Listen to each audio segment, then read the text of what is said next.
Central force আমাদেরকে provide করেছে, শান্তিপূর্ণ আমরা র্যালি করেছি। আমরা প্রথমে ধন্যবাদ জানাবো এখানকার প্রশাসনকে যারা আমাদের সাথে কোঅপারেট করেছে। দ্বিতীয় কথা হচ্ছে এখানে কোনো সমাবেশের আমরা পারমিশন নিইনি, কোনো মিটিংয়ের ডিস্ট্রিক্ট কর্নারের পারমিশন নিইনি। তো স্বাভাবিক সমাবেশ ডিস্ট্রিক্ট কর্নারের কোনো প্রশ্ন আসছে না। জোর করে যদি করি আমরা আইনের বহির্ভূত করবো, এটা কি আমরা করতে পারি? আমরা আইনকে সবসময় মান্যতা দিয়ে চলি। এখানে এসে আপনারা শেষ করেছেন, আমি 2 থেকে 3 মিনিট আপনার সাথে কয়েকটা কথা বলে আপনারা আস্তে আস্তে বিদায় নেবেন। প্রশাসনের বন্ধুরা আপনাদেরকে নিরাপত্তা দেবে যে এরকমভাবে নিয়ে এসছে, যেখানে আপনার বাইক যেগুলো যা আছে সেগুলো নিয়ে আপনারা আস্তে আস্তে বাড়ি যাবেন, কারো প্রয়োজনায় পা দেবেন না।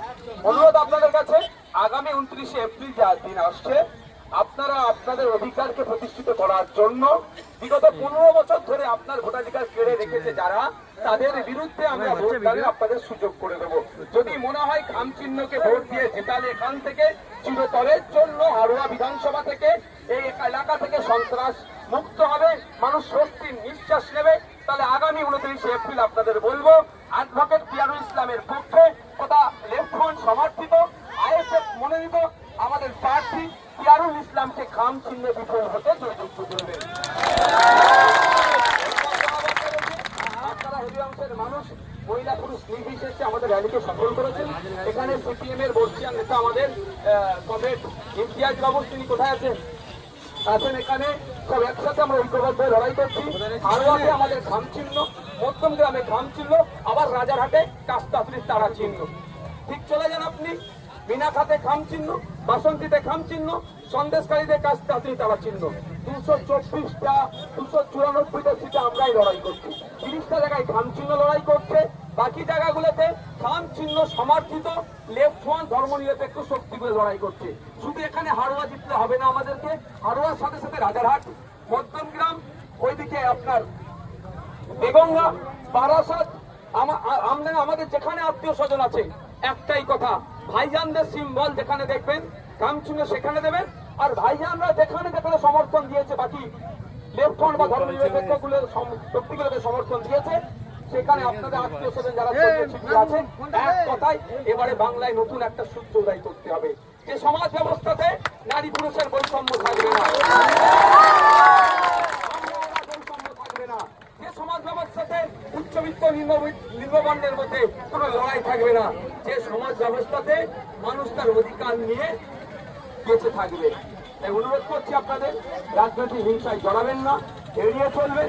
যদি মনে হয় এখানে হিংসা সংগঠিত হতে পারে, সাথে সাথে নির্বাচন কমিশনের অবজারভার থেকে শুরু করে প্রশাসনের যে সমস্ত নাম্বার আছে, আপনারা তাদের সাথে যোগাযোগ করবেন, তারা সেগুলোকে আটকাবে। আশা করছি তারা গণতান্ত্রিক প্রক্রিয়াতে সুস্থভাবে কাজ করবে, গণতন্ত্রের উৎসব সঠিকভাবে পালন হবে, এটা আমরা চাইবো। আর আমরা এখানে যারা সেন্ট্রাল ফোর্স এবং আমাদের স্টেট ফোর্সের যারা আছে, অনুরোধ এতটুকুই যে মানুষের মতামত দেওয়ার জায়গাটাও আপনাদের করে দেওয়ার কর্তব্যের মধ্যে পড়ে। মানুষ তাকে চাইছে, মানুষ যদি এখানে জোড়া ফুলকে চাই, জোড়া ফুল জিতবে। মানুষ যদি এখানে পদ্ম ফুলকে চাই, পদ্ম ফুল জিতবে। আর মানুষ যদি জোড়া ফুল পদ্ম ফুলের বাইনারি বুঝতে পেরে যায়, দুটো ফুল ফসে গিয়েছেন সাড়ে দাদাই ফেলে, খামের মধ্যে এখন আগামী বার্তা নিয়ে আসবে, খাম আমাদের চাই, খাম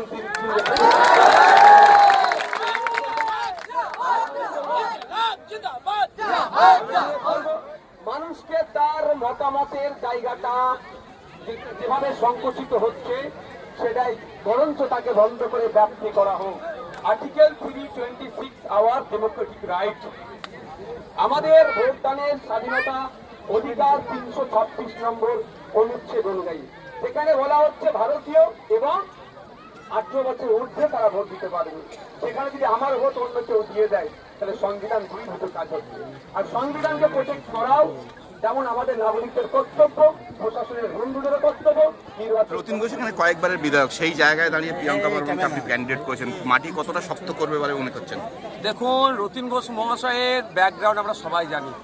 তিনি এবং তার দলের তথা শাসক দল তৃণমূল কংগ্রেস কীভাবে তোলাবাজি, হিংসা, কাটমানি খেয়ে এলাকার মানুষকে আজকে ব্যতিব্যস্ত করে রেখেছে জবাব দেওয়ার জন্য। এখানে বামেদের সমর্থন নিয়ে আইএসএফ মনোনীত করেছে প্রিয়াঙ্কা বর্মন মহাশয়কে।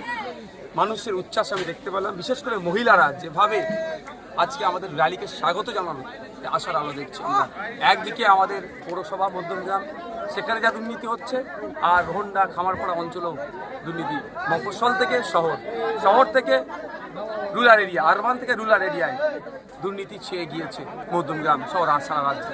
তাই মধ্যগ্রামকে উদ্ধার করার জন্য প্রিয়াঙ্কা মনমোহনকে আমরা মনোনীত করেছি। বামেদের পক্ষ থেকে পূর্ণ সমর্থন আছে এবং আমাদের পক্ষ থেকে পূর্ণ সহযোগিতা নিয়ে, বামেদের সহযোগিতা নিয়ে আমরা আশা করছি আগামী দিনে বিধানসভায় মধ্যমগ্রাম থেকে অন্য কেউ জিতে যাবে না। প্রিয়াঙ্কা বর্মন মধ্যমগ্রামের বাপ মা ভাই বোনেদের প্রতিনিধি হিসাবে আইনসভার মধ্যে যাবে।